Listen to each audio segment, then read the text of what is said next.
In Exodus, you blast off close to the speed of light, and due to a factor called time dilation, when you return, what seem like days to you will be years to them, meaning that the weird alien artifact you chose to return to your civilization may have rapidly changed your world and the companions you left behind. What you're seeing now is a brand new trailer packed with a ton of teasers and gameplay, and we got a developer interview as well, so let's go through everything we know and why I'm so damn excited for Exodus. First, I'm giving away a ton of prizes, so keep an eye out in this video for the purple code word and follow the link in the description for more. I'm Commander Shepard, and Dantix is my favorite channel on the Citadel. You're not getting a discount. What? So James Olin, the lead designer on KOTOR and Dragon Age Origins, and Drew, I can never say his last name, who was the lead writer on KOTOR, Jade Empire, Mass Effect 1 and 2, they both head up Exodus. If that wasn't reason enough to be interested in another single-player sci-fi RPG, I don't know what is. Here we see the ship you'll be using to travel the galaxy. One of your companions is talking to you, the player character June. It's his last chance to cancel traveling through space, as it will mean time will be slower for them in the ship, and everything left behind moves faster. June can be either male or female, and you can customize them in ways that the devs are keeping under wraps. You're a traveler, a special one that's tasked to go off into the wide unknown and bring back ancient technologies in order to better humanity, essentially to supercharge civilization. You'll be seeing the results of these supercharges when you return after years and decades have passed for them. This could grant you new weapons, storylines, missions, and older companions. The choices to make aren't easy. An example given was your character is like Indiana Jones crossed with Paul Atreides. Imagine Indiana Jones had to decide how to use the Ark of the Covenant. Do you use it as a super weapon against the Nazis, or use it as a font of knowledge to help improve the whole world? You can see a typical mission play out on the screen, fighting bad guys, exploring, and so forth. You have a team of companions, but you'll bring two with you on missions. You have relationships with all of them in some way, and can also romance some of them. They may be at each other's throats, and you may be choosing advice of some over others that might rupture your relationship with them. Some of the companions can change radically depending on the choices you make. Imagine leaving a companion behind, then when you return with time dilation being a factor, imagine all the changes they have gone through in, say, a decade. Apparently the artists freaked out because they had to make companions then age them at different stages. The structure of the game is similar to Knights of the Old Republic, Mass Effect, or Dragon Age Origins, in that you choose missions and the order you do them, but it was apparently extremely hard to manage for the devs due to time dilation, so they had to work out how to do it early without blowing billions of dollars. Going back to the start of the trailer, you can romance characters, and it seems like she might be a romanceable option. It's rare to see blonde girls as an option for romance. I actually can't remember the last RPG that had a blonde girl to romance. I guess Shadowheart could...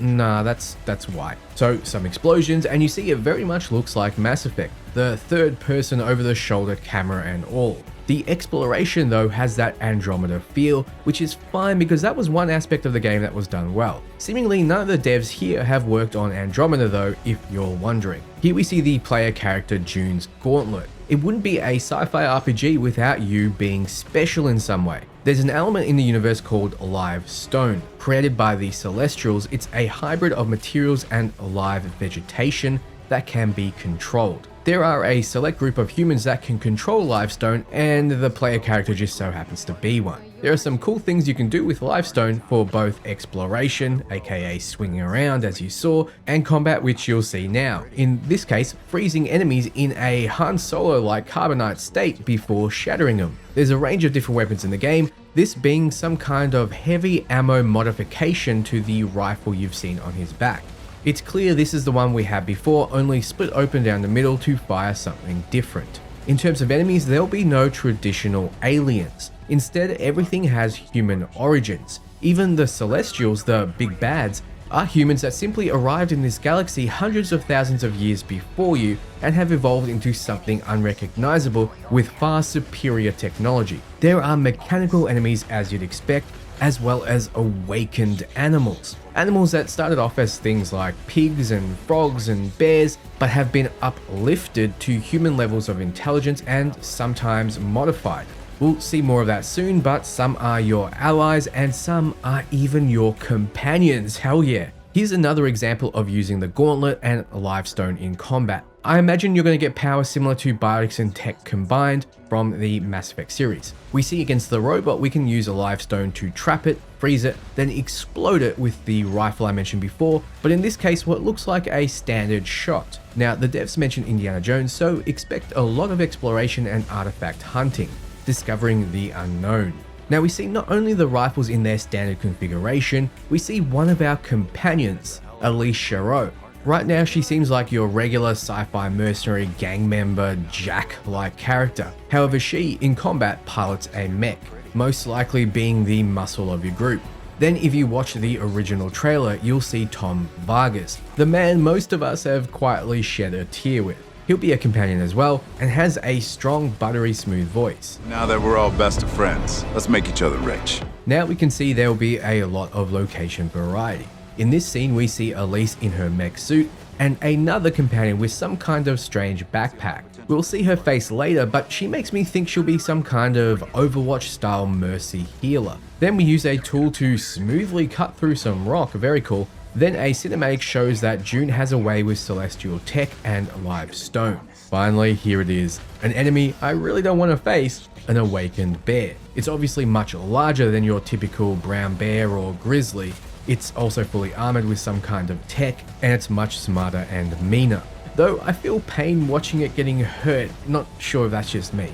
During the fight, we see the bear is a powerful melee combatant as expected. We also see the player can roll and modify his rifle to give it a grenade launcher-like firing mode. The bear is knocked to the floor and June tries finishing it off with a very Mass Effect 3-like melee attack using the Livestone gauntlet that changes shape into a spiky sword. But wait, the bear isn't dead and he gets back up, so no doubt that was a stunned state. You swing away by making a grappling hook to get to high ground, and the bear is able to destroy the pillar you're on, not before you jump off and impale it. The physics of which actually knock it prone. Another combat sequence shows you can fight in different levels of gravity. It also seems like Tom too can use Livestone in some way, or use some form of advanced tech to go stealth. Like Kasumi, he can then stealth appear to silently take out an enemy, whereas you, in a very Commander Shepardly-like way, take out an enemy from behind with your wrist weapon. So yes, there are awakened frogs. This reminds me of the scene in Mass Effect where you talk to the Rachni Queen. The way the footage is placed, it suggests that helping the frog puts you into this combat sequence. No idea what you're fighting here, but it's big. Plus, the companion before is lacking her backpack here. You or a companion uses Livestone to trap the target as you get closer. Then we have some conflict between characters. Like I mentioned, they may be at each other's throats, and you may be taking advice of some over others, so I imagine some companions will get mad at you and some may even leave. The devs keep mentioning that the player character is like Paul Atreides, so maybe he'll be a leader in some way, and maybe you can do some messed up things like calling a jihad on the rest of the galaxy. So we finally see the standard fire mode of the rifle. Taking out this enemy makes it spew out some weird looking goop, so it's most likely not organic, even though playing on normal speed makes it look like blood.